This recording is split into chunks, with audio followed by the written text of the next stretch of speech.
Last video I'm going to do here on the diff before I put this back together. I want to do this just to kind of document for those out there that are thinking about doing a Subaru transaxle in their whatever car, on-road, off-road, buggy, whatever.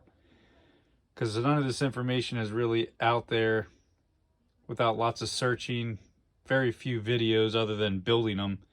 But when people break them, there's very few showing what they're trying to do to make it stronger. So here I have my OBX. I'm going to be putting this in. It's a lot heftier than this open stock diff. I did do weights. Apples to apples is a complete one with bearings. I had with bearings, ring gear, weighed 16.4 pounds, and the OBX weighed 22.8 pounds. It's just as you see it. I had the ring gear on here. Same thing with the stock open diff. Also, I did notice this. I have a good one on the left and a bent to crap one on the right. The one on the right, this is the center pin. This is what holds the center pin in. Goes through the center pin through the diff right here. It bent the crap out of it, the one on the right. The one on the left is one I pulled out of a good diff. So there was lots of stress going on here.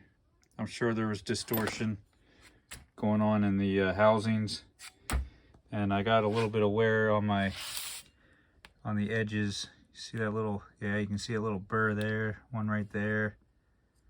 So there is some wear, and it's the same thing on my pinion. So I'm going to polish all these edges a little bit, but the actual faces are all good. There's nothing broken, chipped, or anything like that in the actual face. So I tapped all the threads out here. I tapped all my ring gear bolts. So I'll put that in some solvent, get all the oil off so that the red Loctite will lock real good. Same thing with all my bolt holes. I'll spray all those out with solvent really good. Make sure it's all dry, no oil. Make sure it stays tight. I already went through and rebuilt this, put in new bolts and new wave springs that are in the center. So we'll get that bolted on there, and we'll get the, oh yeah, I have new, these are still the bearings from the second time I had a pinion break. You can see where it hit here. The pinion snapped off and went into there. So I got new differential bearings coming. I'm waiting for that, and then I'm ready to put this back together. So again, this is just a little more information for those guys out there that are looking at doing this or building these or having issues that I might be having the similar issues.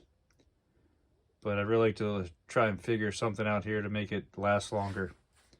I have been reaching out. I sent out some emails trying to see about getting rem coating done or any other strength, maybe some shot peening. I know NASCAR does a lot of shot peening to make internal engine parts stronger.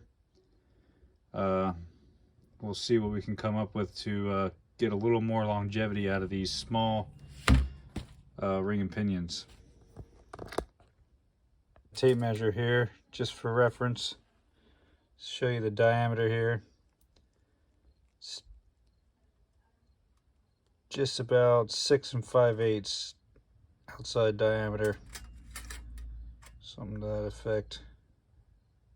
Yeah. So 6 5/8. So that's pretty small. I should get out my truck ring and pinion. That's so just for reference. I brought out my 2500 truck differential. So this is an 11 1/4 inch ring gear versus the 6 5/8. I mean, the bearing's almost as big as the damn ring gear. And after some research, I seen that the Weddell trans and a lot of the others like Albans and Fortin, they've got like a 10-inch ring gear in theirs.